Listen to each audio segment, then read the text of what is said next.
आशा करता हूँ आप सब ठीक होंगे। दोस्तों, हमसे जुड़े रहने के लिए आज ही हमारा चैनल को सब्सक्राइब करिए और बेल आइकन जरूर दबाएं ताकि हमारा वीडियो का नोटिफिकेशन आप तक सबसे पहले पहुंचे। तो चलिए शुरू करते हैं आज की डरावनी कहानी बिना किसी देरी से। पूजा और रोहन लॉन्ग ड्राइव पर निकले थे। ठंड और बरसात की वो रात ने उन दोनों को अपने कॉलेज के दिनों की याद दिला दी थी। कॉलेज के दिनों में रोहन अक्सर अपनी कार लेकर आता था और पूजा को उसके हॉस्टल से निकालकर ले जाया करता था। बरसात की रात थी और सड़क भी खाली थी। रोहन पुराने गाने बजा रहा था और दोनों इस रात का अच्छे से मजा ले रहे थे। पूजा ने रोहन से कहा कि आप ये गाने बजाना बंद कर दीजिए और मुझे अपनी आवाज में गा के सुनाएं। रोहन ने गाने बंद कर दिए और वो खुद गाने लगा। साथ में पूजा ने भी गाना शुरू कर दिया। अब दोनों साथ में गाना गा रहे थे और अपने लॉन्ग ड्राइव का मजा ले रहे थे। अचानक रोहन का ध्यान सामने गया। रोहन को कुछ परछाई सी दिखी और वो जब तक अपनी गाड़ी मोड़ता तब तक वो परछाई उनकी गाड़ी से जोर से टकरा गई। रोहन ने तुरंत ब्रेक लगाई। अचानक हुई इस घटना से पूजा डर जाती है। वो डरते हुए रोहन से पूछती है, रोहन क्या हुआ? हमारी गाड़ी से क्या टकराया? रोहन ने पूजा से कहा कि तुम शांत हो जाओ और डरो मत। मुझे पता नहीं क्या टकराया। अचानक से कुछ सामने आया। मुझे ऐसा लगता है कि शायद कोई जानवर होगा। रास्ता पार करने के चक्कर में हमसे टकरा गया होगा। तुम यही बैठो, मैं देखकर आता हूँ। रोहन गाड़ी से बाहर निकला। जैसे ही उसने गाड़ी के आगे पहुंचकर देखा वैसे ही उसके होश उड़ गए और वो बहुत बुरी तरह से कांपने लगा। रोहन थोड़ा नीचे झुका और फिर से खड़ा हो जाता है। रोहन की शक्ल पर खौफ दिखाई दे रहा था। अपने पति की शक्ल पर खौफ देखकर पूजा काफी डर गई थी और उसे पता चल गया था कि कुछ तो बुरा जरूर हुआ है। काफी समय तक दोनों के बीच में खामोशी रही। उस वक्त रास्ते पर बरसात की आवाज के सिवा और कोई आवाज नहीं आ रही थी।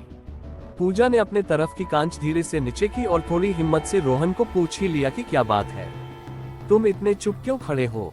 रोहन ये सुनते ही पूजा के पास आया और बोला कि पूजा बहुत बुरा हो गया। पूजा बोली, आखिर क्या हुआ है?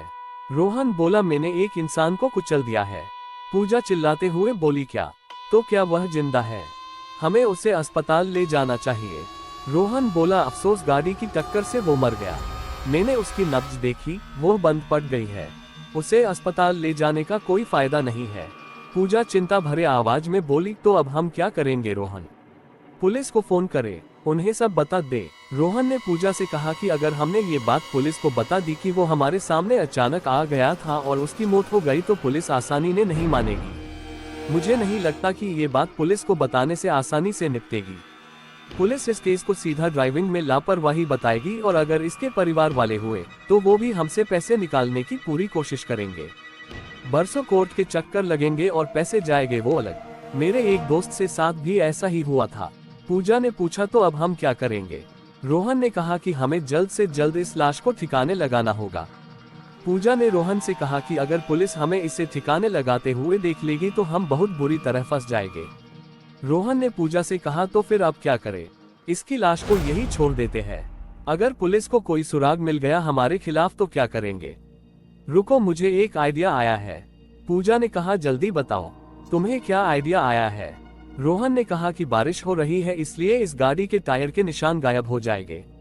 इस व्यक्ति के खून के निशान भी गायब हो जाएंगे और कोई सुराग भी नहीं मिलेगा।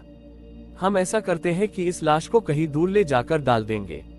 जब पुलिस को इसकी लाश मिलेगी तब वह हमें किसी भी तरह नहीं पकड़ पाएंगे क्योंकि कोई सुराग ही नहीं बचा होगा। पूजा ने कहा, अच्छा ठीक है, अब चलो जल्दी हम मिलकर इस लाश को डिक्की में रख देते हैं। दोनों ने मिलकर लाश को डिक्की में रख दिया। रोहन ने गाड़ी चलाना शुरू कर दिया और वो बड़ी तेजी से गाड़ी चला रहा था। पूजा ने रास्ते में रोहन से पूछा कि तुम इस लाश को कहाँ छुपाने वाले हो? रोहन ने कहा, यहाँ पास में ही एक खाली मैदान है। वो मैदान बदमाशों के अड्डे के रूप में बदनाम है। अगर हमने वहां पर इसकी लाश फेंक दी तो पुलिस ऐसा ही सोचेगी कि किसी बदमाश ने ही इसकी हत्या कर दी होगी। पूजा ने कहा, अच्छा ठीक है। रोहन ने आगे मोड़ पर अपनी गाड़ी मोड़ ली और वह उस नए रास्ते की ओर जाने लगे। कुछ और आगे जाने के बाद रोहन और पूजा उस मैदान के पास पहुंच गए। लेकिन वहां पर पहुंचते हुए ही रोहन ने सामने देखकर बोला कि ओह शीट, सामने ही पुलिस की 2 गाड़ियां खड़ी थी। पूजा ने रोहन से कहा, अब क्या करेंगे? रोहन ने पूजा से कहा कि तुम डरो मत, हमें बस पुलिस के सामने ऐसे ही बर्ताव करना है जैसे कि हम एक रोमांटिक सैर के लिए निकले हैं। पूजा ने कहा, अच्छा ठीक है, हम बिल्कुल ऐसे ही बर्ताव करेंगे। रोहन गाड़ी आगे ले गया और पुलिस ने उसको रुकने का इशारा किया। एक पुलिसकर्मी रोहन के पास आया और रोहन ने कांच नीचे कर दिया। पुलिस ने रोहन से कहा कि अपना लाइसेंस दिखाओ। रोहन ने तुरंत अपना लाइसेंस दिखा दिया। पुलिस ने रोहन से पूछा, ये कौन है? आपकी पत्नी। इतनी रात यहाँ क्या कर रहे हो? तुम्हें पता नहीं है कि ये जगह खतरनाक है? अपने डर को हंसी के जरिए छुपाते हुए रोहन ने पुलिस से कहा कि जी ये मेरी पत्नी है, ये है इनका आईडी, हम दोनों लॉन्ग ड्राइव के लिए निकले थे। मुझे लगता है कि मैंने गलत टर्न ले लिया। पुलिसकर्मी ने कहा, अच्छा ठीक है, पर ये दोबारा मत आना। चलो अब तुम्हारी डिक्की खोलकर बताओ। रोहन ने चौंकते हुए कहा, सर डिक्की? पर क्यों? पुलिस वाले ने कड़क आवाज में कहा कि हमें जानकारी मिली है कि कुछ तस्कर यहीं से अपना माल ले जाने वाले हैं। हमें जांच तो करनी पड़ेगी। चलो गाड़ी की डिक्की खोलो। ये सुनकर पूजा और रोहन के पसीने छूट रहे थे। रोहन चाबी लेकर गाड़ी से उतर गया। हवलदार टॉर्च लेकर खड़े थे। रोहन बहुत परेशान हो रहा था, पर उसके पास और कोई चारा भी नहीं था। रोहन ने चाबी लगाई और डिक्की खोल दी। हवलदार ने डिक्की में टॉर्च मारी और चिल्लाकर कहा, साहब डिक्की में कुछ नहीं है, खाली है। ये सुनकर रोहन हैरान रह जाता है कि आखिर ऐसा कैसे हो सकता है। उसे अपनी निगाहें मोड़ ली थी, लेकिन हवलदार की बात सुनने के बाद उसने डिक्की की और देखा तो डिक्की सच में खाली थी। रोहन को पुलिसकर्मी ने कहा, ठीक है सर, आप जा सकते हो। रोहन सीधा जाकर गाड़ी में बैठ जाता है। वो कुछ नहीं बोला और दोनों निकल गए। पूजा ने पूछा, हम कैसे बचे? तुमने क्या किया? रोहन ने कहा, मैं कुछ नहीं जानता हूँ। जब डिक्की खोली तब वह खाली मिली, खून का एक धब्बा भी नहीं मिला। पूजा आश्चर्य के साथ बोली, लेकिन ये कैसे संभव है? रोहन ने कहा, मैं कुछ नहीं जानता हूँ और जानना भी नहीं चाहता हूँ। पूजा ने कहा, मैं भी इसके बारे में और कोई बात नहीं करना चाहती हूँ। दोनों ने तय किया कि अब हम दोबारा कभी भी बरसात की रात में लॉन्ग ड्राइव के लिए नहीं जाएंगे। पूजा और रोहन लॉन्ग ड्राइव पर निकले थे। ठंड और बरसात की वो रात ने उन दोनों को अपने कॉलेज के दिनों की याद दिला दी थी। कॉलेज के दिनों में रोहन अक्सर अपनी कार लेकर आता था और पूजा को उसके हॉस्टल से निकालकर ले जाया करता था। बरसात की रात थी और सड़क भी खाली थी। रोहन पुराने गाने बजा रहा था और दोनों इस रात का अच्छे से मजा ले रहे थे। पूजा ने रोहन से कहा कि आप ये गाने बजाना बंद कर दीजिए और मुझे अपनी आवाज में गा के सुनाए। रोहन ने गाने बंद कर दिए और वो खुद गाने लगा। साथ में पूजा ने भी गाना शुरू कर दिया।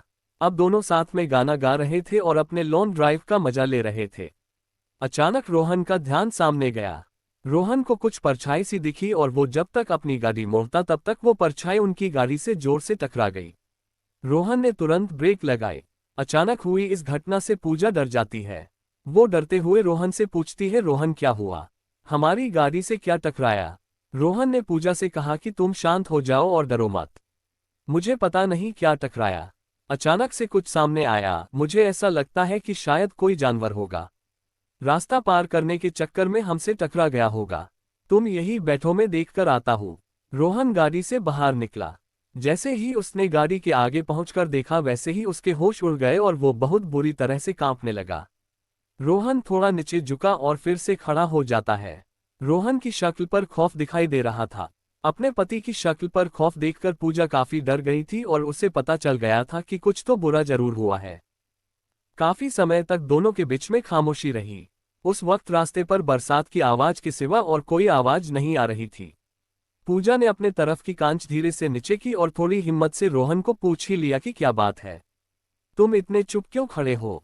रोहन ये सुनते ही पूजा के पास आया और बोला कि पूजा बहुत बुरा हो गया। पूजा बोली, आखिर क्या हुआ है? रोहन बोला, मैंने एक इंसान को कुचल दिया है। पूजा चिल्लाते हुए बोली, क्या? तो क्या वह जिंदा है? हमें उसे अस्पताल ले जाना चाहिए। रोहन बोला, अफसोस गाड़ी की टक्कर से वो मर गया। मैंने उसकी नब्ज देखी, वो बंद पड़ गई है।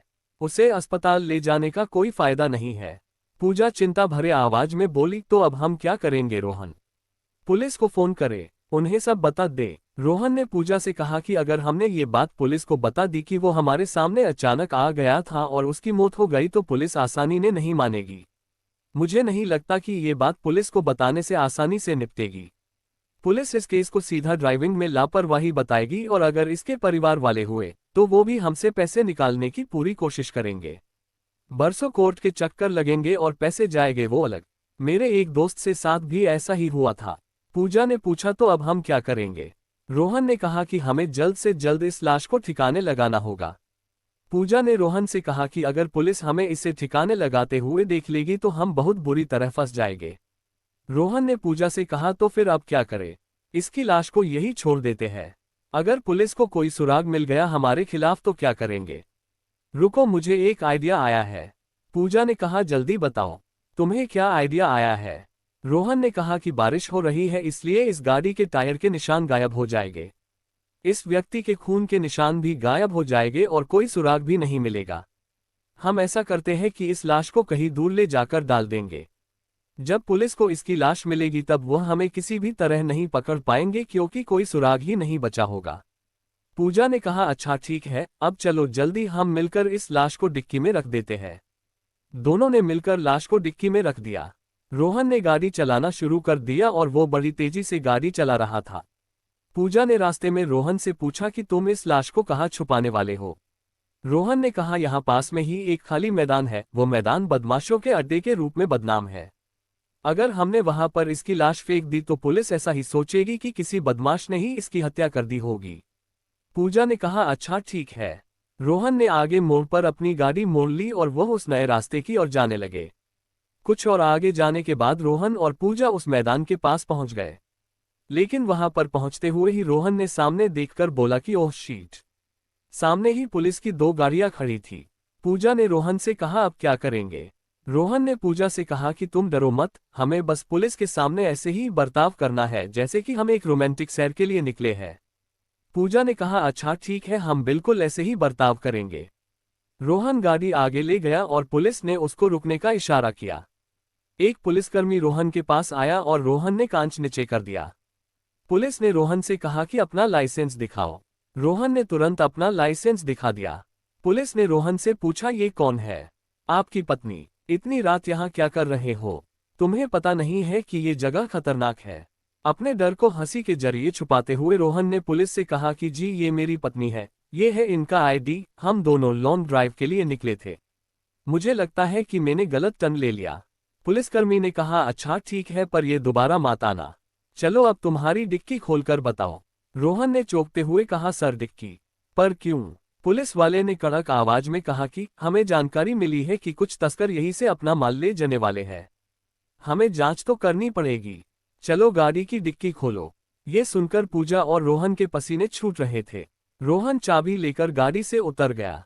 हवलदार टॉर्च लेकर खड़े थे। रोहन बहुत परेशान हो रहा था पर उसके पास और कोई चारा भी नहीं था। रोहन ने चाबी लगाई और डिक्की खोल दी। हवलदार ने डिक्की में टॉर्च मारी और चिल्लाकर कहा, साहब डिक्की में कुछ नहीं है, खाली है। ये सुनकर रोहन हैरान रह जाता है कि आखिर ऐसा कैसे हो सकता है। उसे अपनी निगाहें मोड़ ली थी लेकिन हवलदार की बात सुनने के बाद उसने डिक्की की और देखा तो डिक्की सच में खाली थी। रोहन को पुलिसकर्मी ने कहा, ठीक है सर, आप जा सकते हो। रोहन सीधा जाकर गाड़ी में बैठ जाता है। वो कुछ नहीं बोला और दोनों निकल गए। पूजा ने पूछा, हम कैसे बचे? तुमने क्या किया? रोहन ने कहा, मैं कुछ नहीं जानता हूँ। जब डिक्की खोली तब वह खाली मिली। खून